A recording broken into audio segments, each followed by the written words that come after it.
स्वागत है आप सभी का आपके अपने प्यारा सा यूट्यूब चैनल क्रांति एजुकेशन पॉइंट पर। आज की इस वीडियो में बात करते हैं राष्ट्रीय एकता पर निबंध कैसे लिखें। ठीक है, तो सबसे पहले आप हेडिंग देंगे क्या, तो राष्ट्रीय एकता का तात्पर्य है। जब भी आप निबंध लिखें तो आप हेडिंग जरूर दें और हेडिंग देकर के डैश दीजिएगा। ठीक है, देखिए राष्ट्र के सब घटकों में भिन्न विचारों और भिन्न आस्थाओं के होते हुए भी आपसी प्रेम एकता और भाईचारा का बना रहना, यही तो मेरा राष्ट्रीय एकता कहलाता है।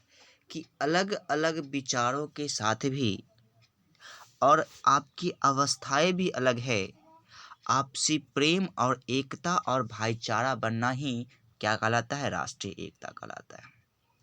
अगर राष्ट्र में सभी प्रकार के व्यक्ति से भाईचारा यानी प्रेम संबंध हो तो वही तो मेरा राष्ट्रीय एकता कहलाता है कि राष्ट्र के प्रति मेरा क्या है, तो एकता है। अर्थात देखिए कि देश में यानी भिन्नताएं हो, यानी देश में कई प्रकार की भिन्नताएं होती है, फिर भी सभी नागरिक राष्ट्र प्रेम में ओतप्रोत होते हैं, यानी राष्ट्रीय प्रेम में वो डूबे रहते हैं कि यही तो मेरा राष्ट्रीय प्रेम है। अनेक प्रकार की भिन्नता होती है, चाहे वो हो चाहे वो, यानी भिन्नता भी निम्न प्रकार की होती है, तब पर भी वो ओतप्रोत में यानी अपने भाव में अपने प्रेम में वो डूबे रहते हैं, यही तो मेरा राष्ट्रीय एकता है। फिर देखिए, देश के नागरिक पहले और भारतीय हो, फिर भी यानी फिर हिंदू या मुस्लिम, यानी सबसे पहले कहता है कि देश के नागरिक पहले हो, ठीक है, फिर भारतीय हो, हिंदू हो या मुस्लिम हो, ये क्या हो, सब एक साथ मिलजुल के रहिए, तो यही मेरा एकता कहलाता है। राष्ट्रीय एकता का भाव देश की रूपी भवन में सीमेंट का काम करती है। सही बात है कि राष्ट्रीय जैसे सीमेंट क्या होता है, देखिए यहाँ पे क्या है, सीमेंट क्या होता है, अपने आप में वो क्या कठोरता अपन में क्या होता है कि राष्ट्रीय प्रेम भी ऐसा रहना चाहिए कि आप मिलजुल कर ऐसा रहे कि आपको कोई तोड़ नहीं सकता है। सीमेंट को अगर पानी यानी सीमेंट पे अगर आप पानी डाल दो और कुछ दिन बाद आप उसको फोड़िएगा तो फोड़ने में टाइम लगेगा, उसी है राष्ट्रीय प्रेम। अगर प्रेमता जुड़ती है तो उसको तोड़ने में टाइम लगता है, तो प्रेमता ऐसी होनी चाहिए, यानी एकता, यही एकता की बात कर रही है। नेक्स्ट है कि भारत अनेकताओं का देश है। सही बात है कि भारत क्या है, अनेकताओं का देश है। यहाँ अनेक धर्मों, जातीय वर्गों, संप्रदाय और भाषाओं के लोग निवास करते हैं। सही बात है कि भारत जो है अनेकताओं के देश है, जहाँ पे अनेक प्रकार के व्यक्ति यहाँ पर निवास करते हैं।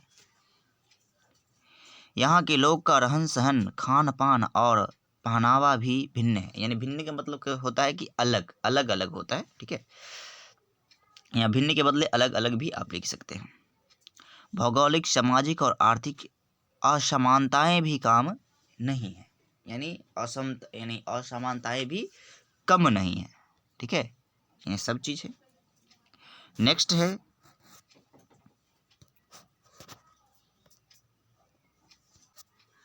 फिर कहता है भारत में भिन्नता होते हुए भी, क्या कहता है, भारत में भिन्नता होते हुए भी एकता या अविरोध विद्यमान है, यानी अविरोध का मतलब विद्यमान माने प्रचलित है। यहाँ सभी जातियाँ धूल मिलकर रहती है, यानी मिलजुल कर रहती है, यानी घुल मिल कर रहती है। यहाँ प्रायः लोग एक दूसरे के धर्म का आदर करते हैं। सही बात है कि एक दूसरे व्यक्ति को आदर करना चाहिए, आदर न भी करे तो दूसरे के प्रति सहनशील होना चाहिए। अगर दूसरे व्यक्ति कोई भी किसी प्रकार की दुष्प्रभाव में है तो उसे हम हेल्प करें, मदद करें, तो उसे वही यानी सहनशीलता कहते हैं। ठीक है, सहनशील हो। फिर नेक्स्ट है भारत की राष्ट्रीय एकता के लिए अनेक खतरे हैं। सही की बात है कि भारत की राष्ट्रीय एकता के लिए अनेक खतरे हैं। सबसे बड़ा खतरा है कि कुटिल राजनीति, यानी राजनीति जो है वो खतरा बन जाता है। यहाँ के राजनेता वोट बैंक बनाने के लिए कभी अल्पसंख्यकों में अलगाव के बीच बातें होते हैं, यानी अलगाव के बीच वे अल्पसंख्यक अपने वोट के प्रति अलगाव कर देते हैं, मतभेद कर देते हैं, यही होता है। कभी आरक्षण के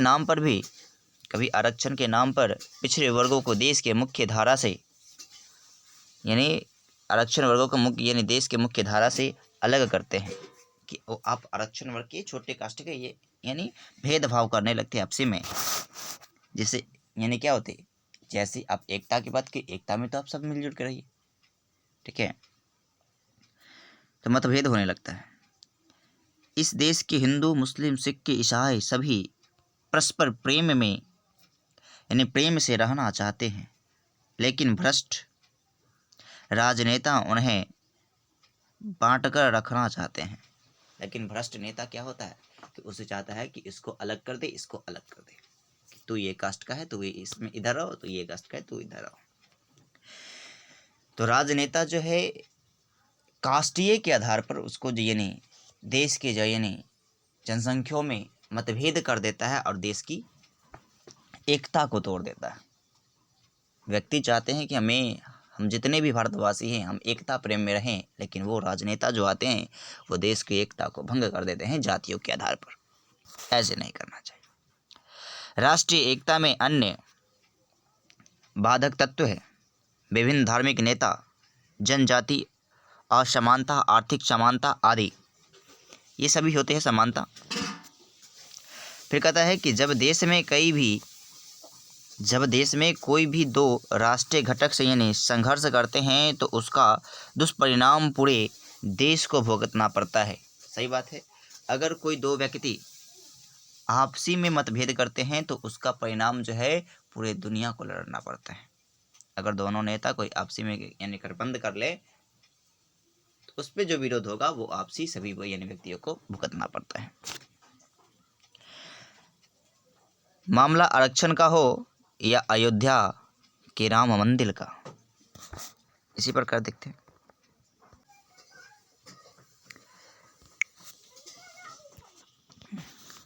राम मंदिर का, उसकी पूजा यानी गुंज पूरे देश के जनजीवन को कृप्र भांति करती है, यानी प्रभावित करती है कि अब अगर कोई विषय मिल जाए तो उसी पर लगे हुए हैं। उससे क्या होता है, आप हिंदू के प्रति लड़ते हैं तो सिख ईसाई सब अलग हो जाते हैं। तो ऐसे नहीं होना चाहिए। सब राष्ट्रीय एकता में सब कोटि सब जितने भी जनप्रति हैं एक समान रहना चाहिए। यही मेरा राष्ट्रीय प्रेम कहलाता है। इसी प्रकार आप इसे विस्तारित करके भी लिख सकते हैं कि राष्ट्रीय एकता में किस प्रकार का रहन सहन रहना चाहिए और किस प्रकार के भावनाओं का विचार यानी प्रकट करना चाहिए। यही राष्ट्रीय एकता का पर निबंध अब इसी प्रकार लिख सकते हैं। और इस तरह का जो पॉइंट दे दे करके लिखेंगे तो आपको ये 100% नंबर मिलेगा, 10 में 10 मिलेगा। और ये क्वेश्चन जो है एकदम भी आई है, तो आप इसे ज़रूर ही याद कर लें। मिलते हैं नेक्स्ट वीडियो में, तब तक के लिए जय हिंद।